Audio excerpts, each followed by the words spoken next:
Welcome back to another episode of It's All Been Trekked Before. This one is sort of one of our special recap episodes, an overview, if you will, of the latest block of episodes. In this one, it's Jimmy-Jerome and Barbara Barnett get together and discuss the themes, the overriding concepts of the current crop of episodes. After you're done listening to that, check out more of the IABD Presents.com network.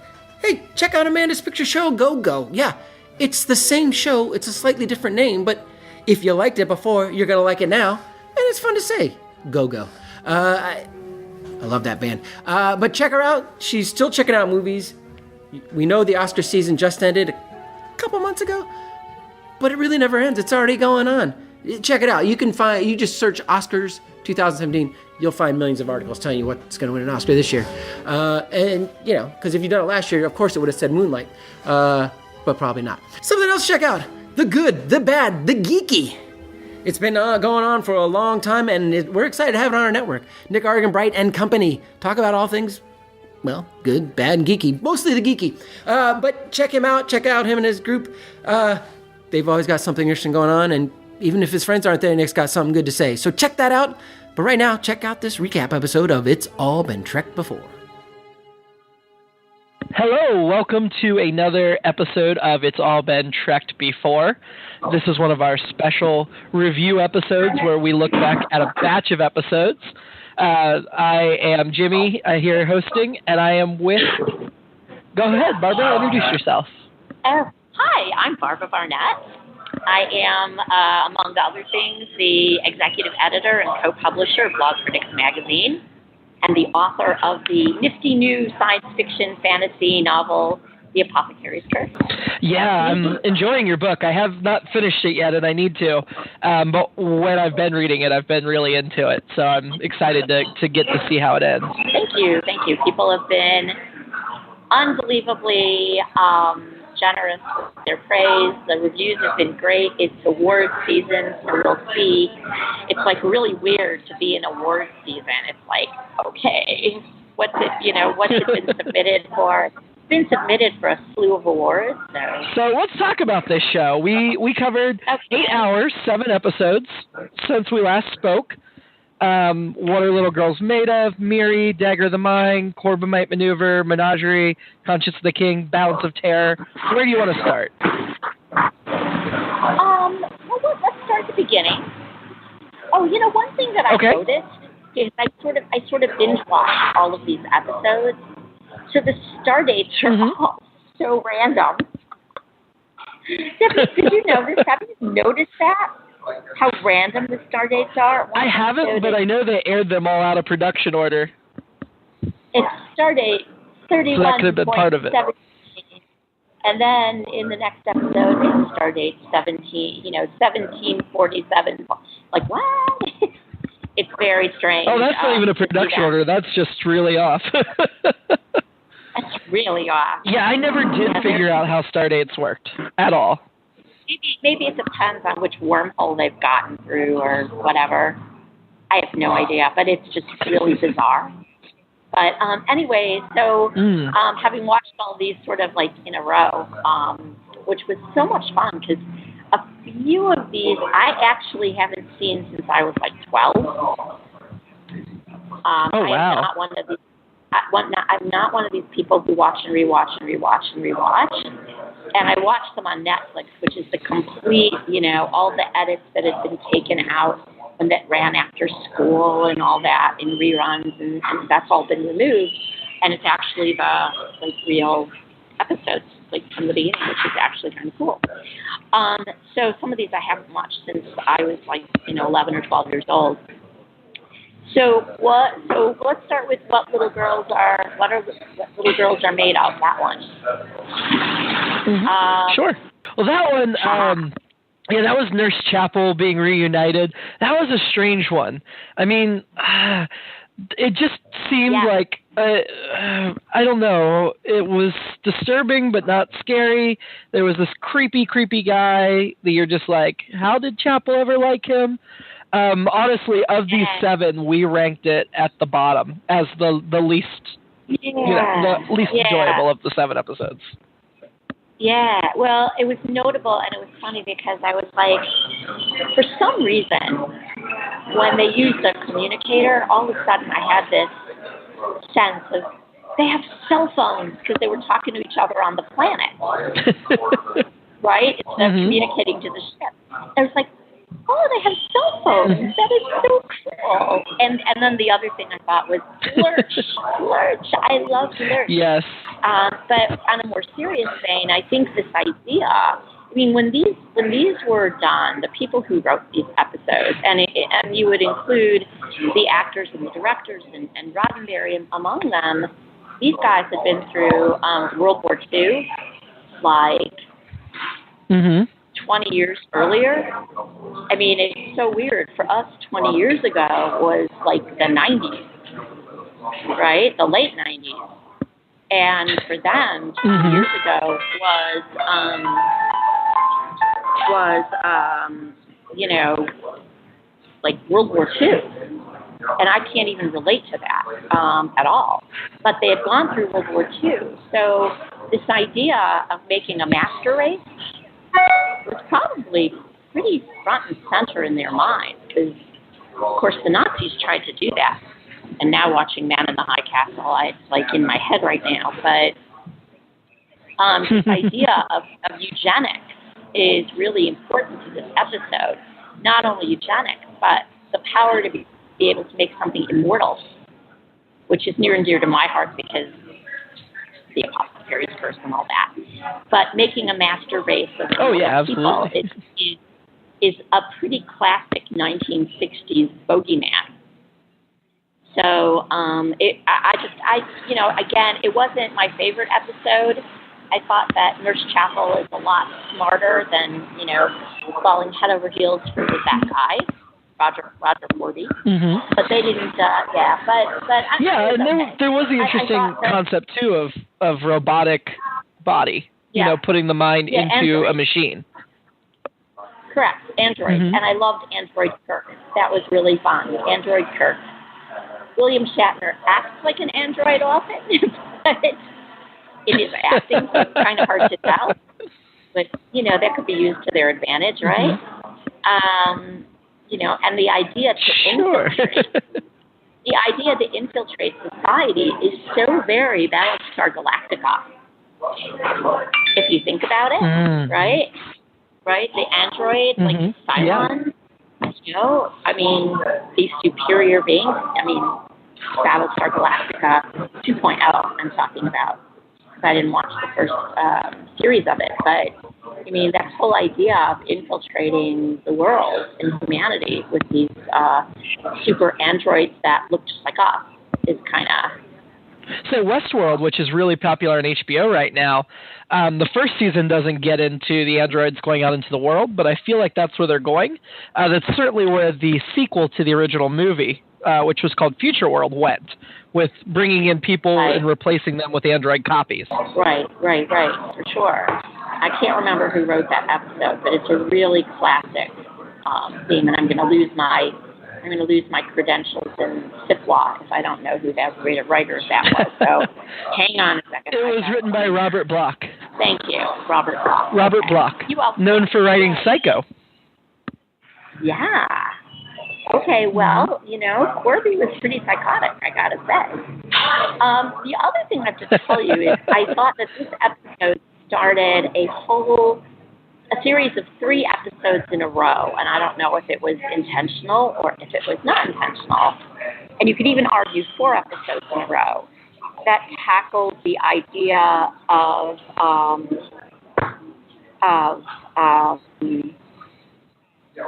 overreaching on technology, having technology and using it without considering the consequences, which also, as you know, is like a huge theme in Apothecary.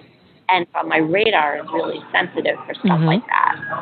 And it's a really, really being a quote unquote scientist, because I have a scientific background, being a scientist of sorts, I'm really, really super sensitive to that idea of you having wonderful technology and just not, and overreaching with it and not understanding it, but using it anyway just because it's like either so cool or it can make us rich or it can make us powerful.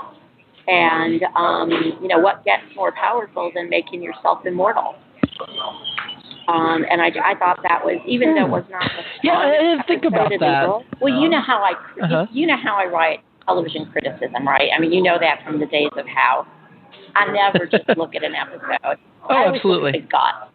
What are the writers trying to say, and why are they trying to say it? And what can I steal? No, just kidding. I'm just kidding. For that reason. Hey, imitation, the sincerest form of flattery. Stuff when it's plagiarism. Well, this is the IABD network, which is It's All Been Done. That's kind of our theme of our network is, it has all been done before. Let's put our spin on it. Let's figure out what we can say new about what's already been said before. Absolutely.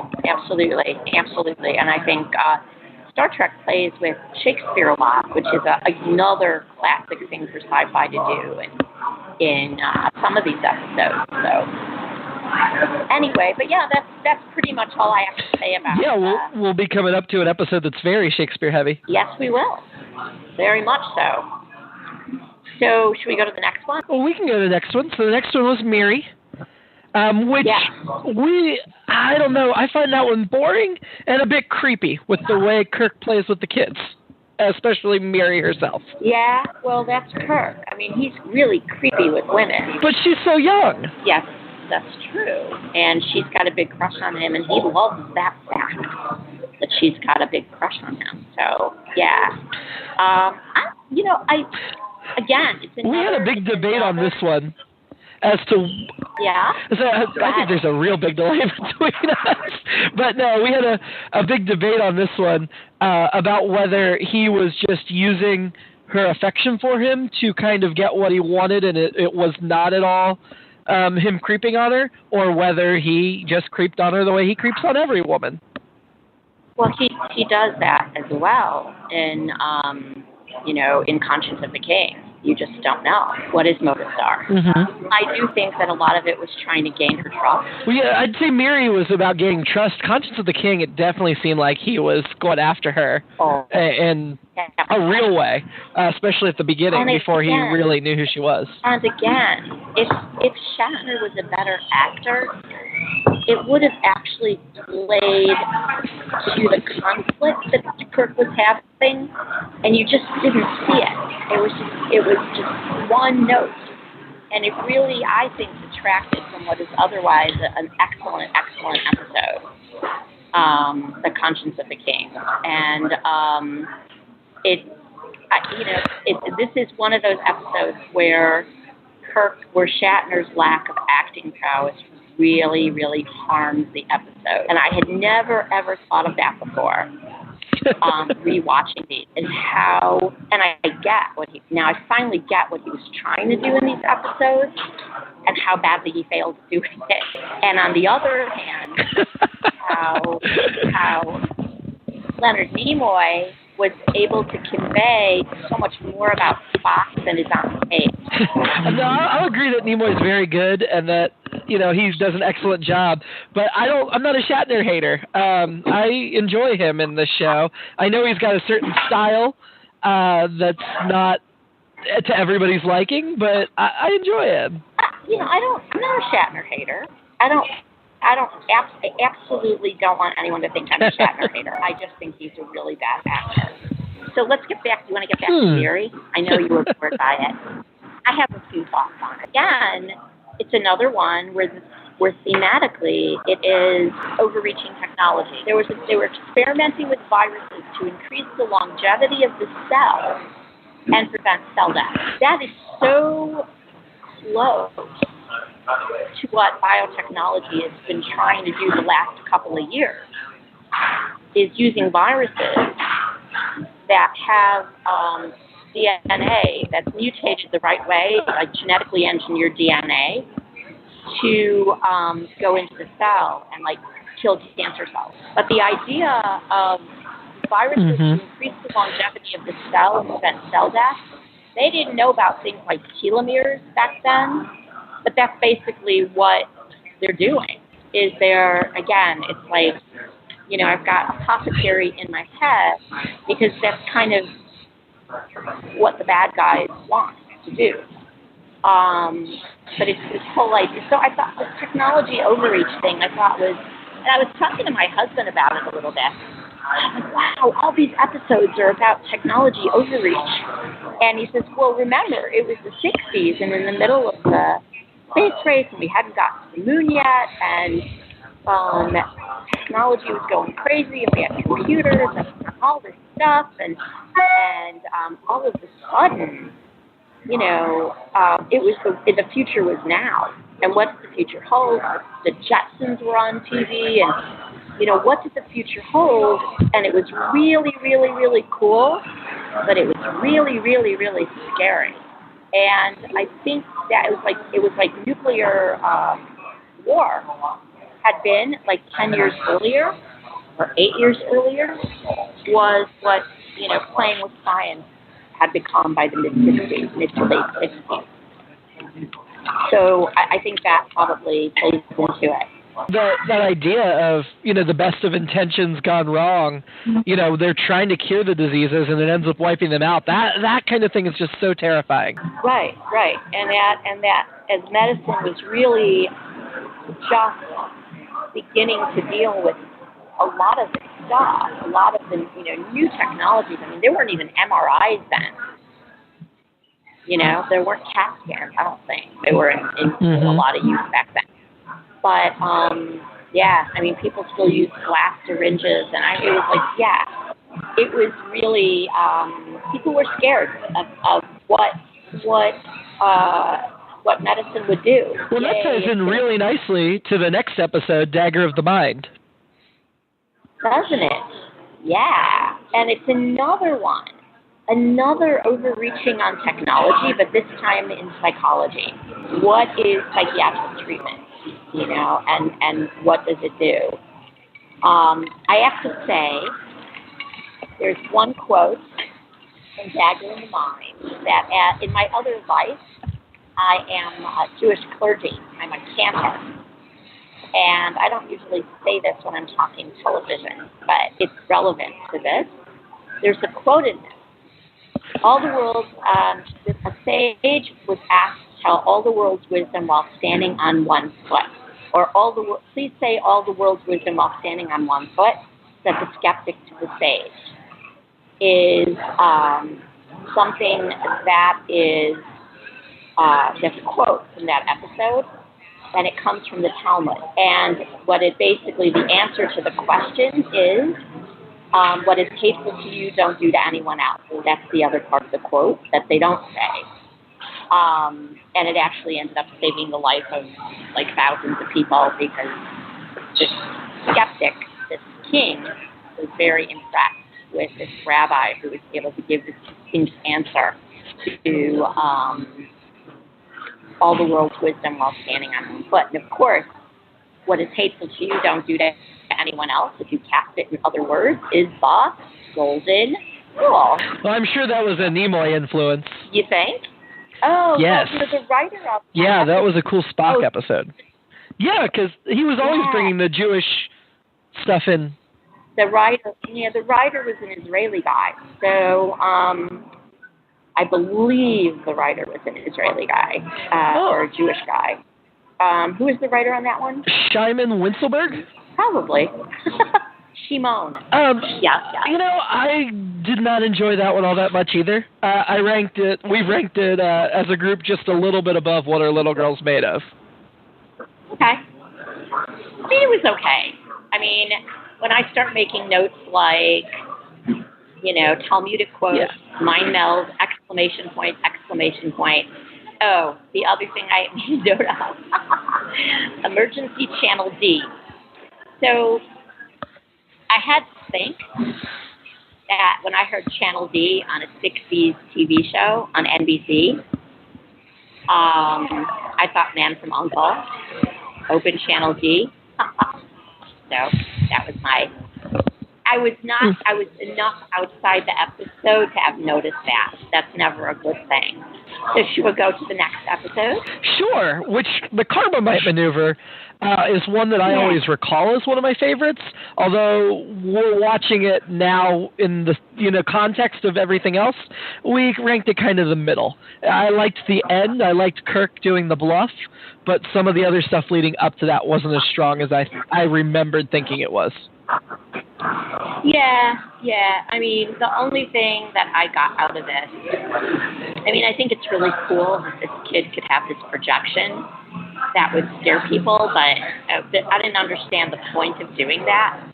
So, what I really liked is I got another quotation from the episode, and it says, "There's no such thing as the unknown, only things temporarily hidden, temporarily not understood." And I really love that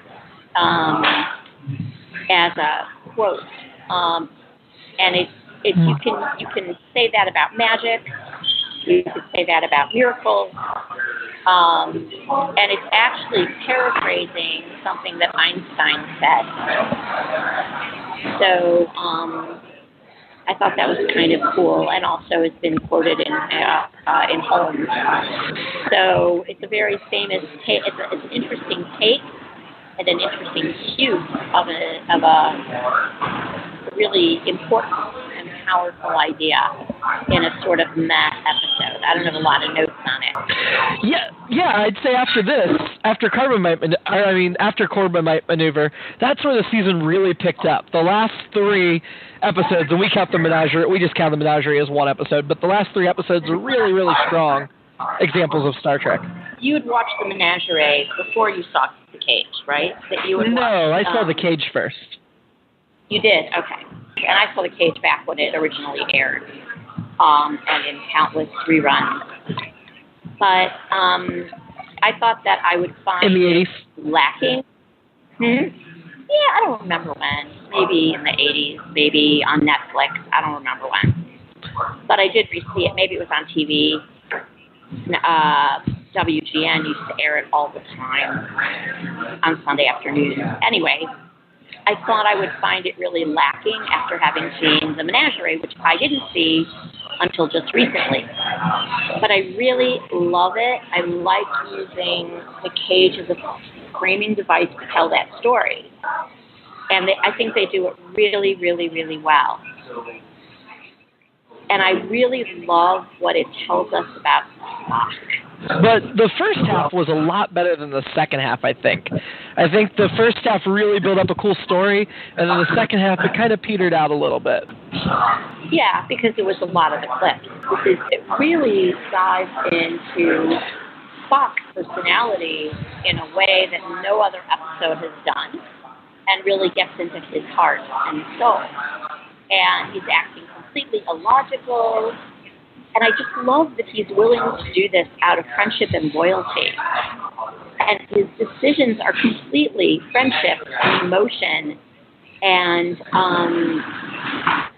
he's got no conflict about it. That's the thing. He's absolutely no conflict. He's convinced himself somehow that this is all very logical. And I think that that yin and yang of Spock is what really makes him a heroic character, more than Kirk, who is very much a conventional comic book superhero. No, I should take that back, because a lot of comic book superheroes have a lot more layering than they've given Kirk. But I don't think Kirk's been given a couple of episodes like that. Why are you laughing? Yeah, I was just laughing about you saying Kirk not having the depth. He doesn't.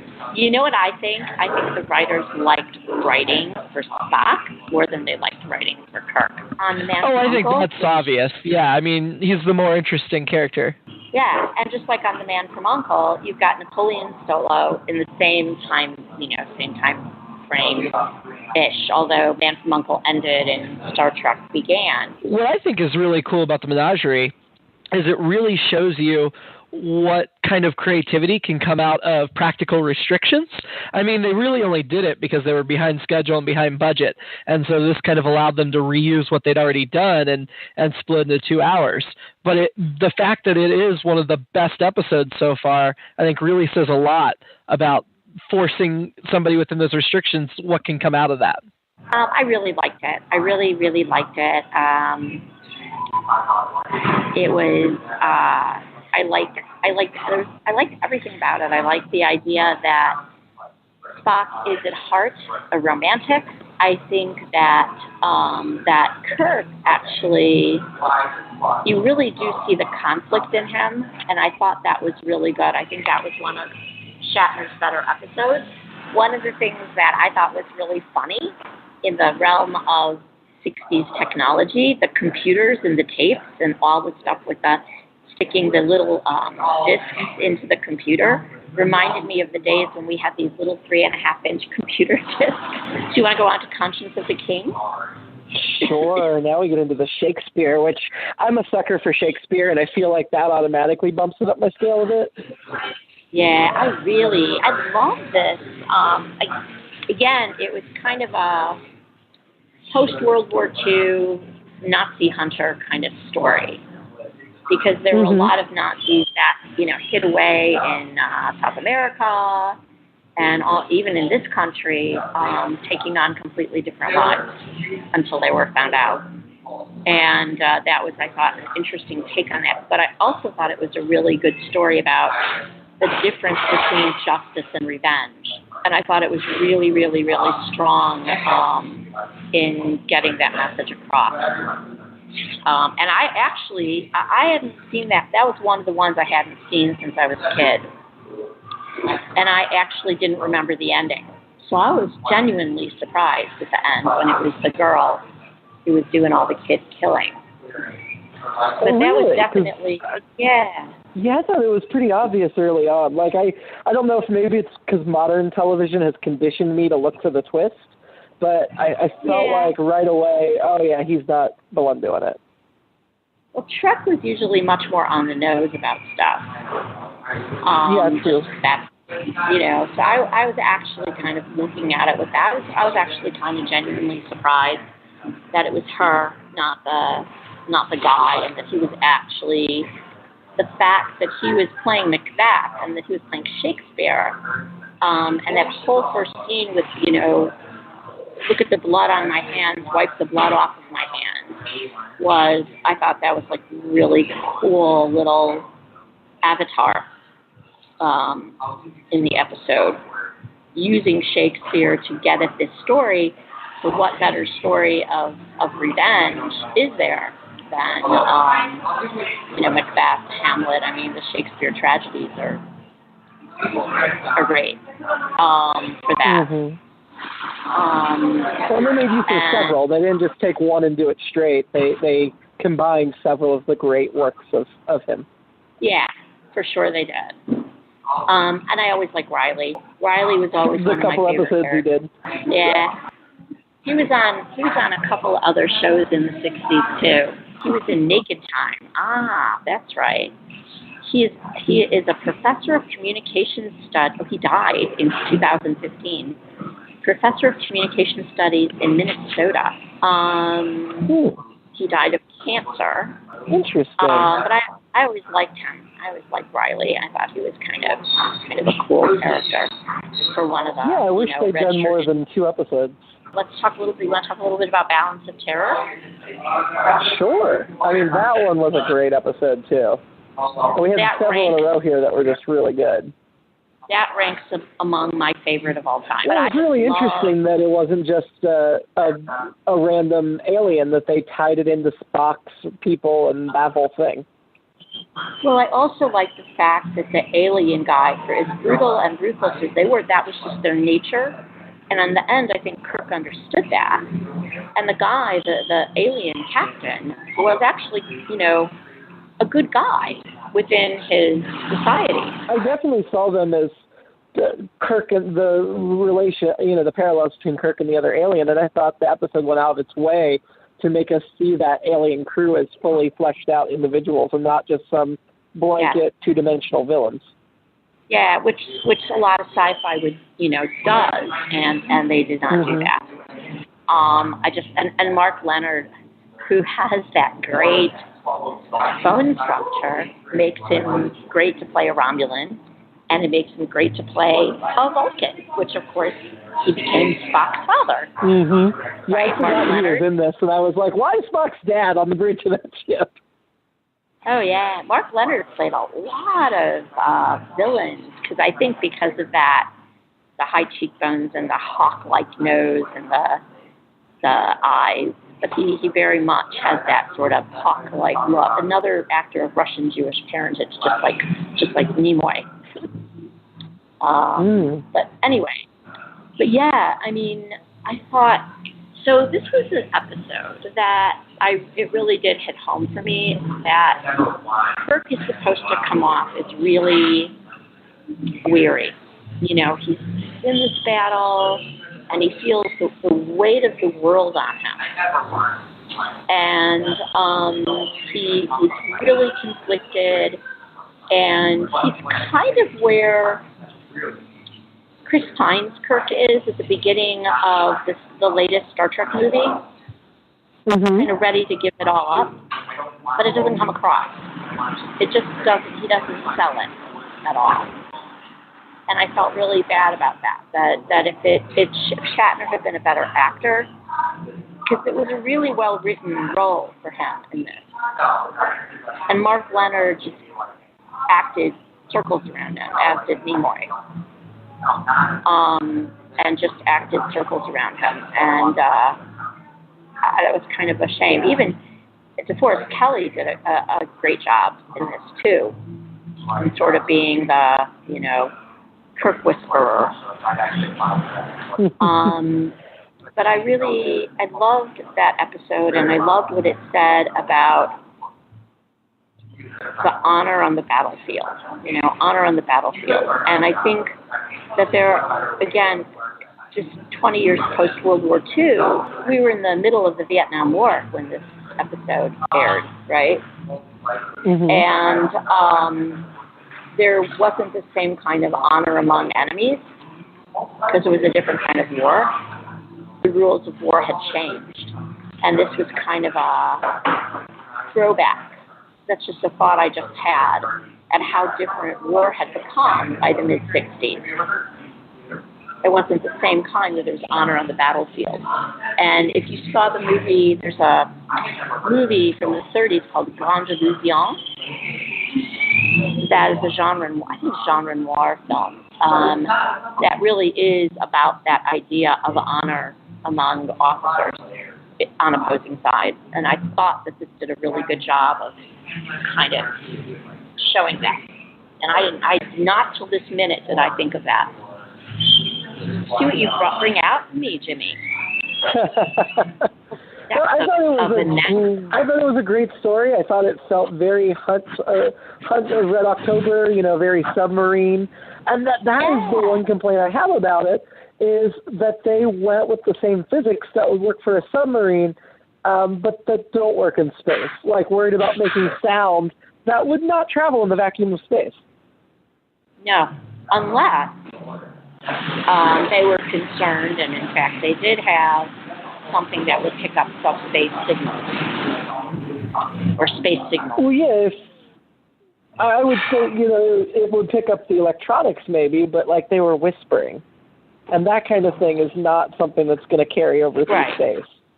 That's much more of a submarine kind of, I hadn't thought of that. That's actually really interesting insight, that it's really about two submarines. Oh, absolutely. Facing off. Yeah, I didn't think of that. That's really cool. I like that. Oh, cool. Cool. When we look at these episodes that we just went through as a whole, I'd say one theme I'm seeing is they're starting to minimize all the side characters. In the first few episodes of the series, we had a lot of development with Uhura and with Sulu, and by this point, those characters are reduced to very minor one-note bits, and it's all Kirk and Spock and a bit of McCoy. Yeah, and a little tiny bit of Scotty. But yeah, I think and the guest characters of the week. Yeah. Well, I think that's something that's going to stay, unfortunately, as the rest of the show plays out. Yeah, it is. And I'm really glad that it didn't play out that way in the film. Any other themes or threads you noticed flowing through these episodes as a whole? No, I mean, the biggie, like I said, the biggies that I picked out were, one, this idea of misuse of technology or overreaching use of technology and science. And in Conscience of the King, this balancing of justice and revenge. And I really liked that exploration of Kirk as he grappled with it. I thought that was like one of the best episodes of the entire original series for Kirk, because it gave him something to work with, and he actually pulled it off quite well. Do you want to kind of give a rough ranking of how you would order these episodes? Oh, gosh. Okay. Balance of Terror 1. The Cage 2. Conscience of the King 3. Carmelite 4. Miri 5. Little Girl 6. And Dagger of the Mind. Yeah, 7. That's it. That was almost our ranking. We switched the top 2 and the bottom 2, but that was almost what our group ranked it. Oh, that's really interesting. Okay. There has to be... just the bottom 2 with each other and the top 2 with each other, not bottom to top. That would have been weird. I get that. Yeah, that would have been weird. Yeah, that is funny. I think that great minds, right? I think we were much further apart on the first batch of episodes, so I think it's really cool that this batch shook out much closer. Yeah, me too. I'm glad that they did. So this was fun. All right. Cool. Awesome. We'll talk to you again in a couple of months.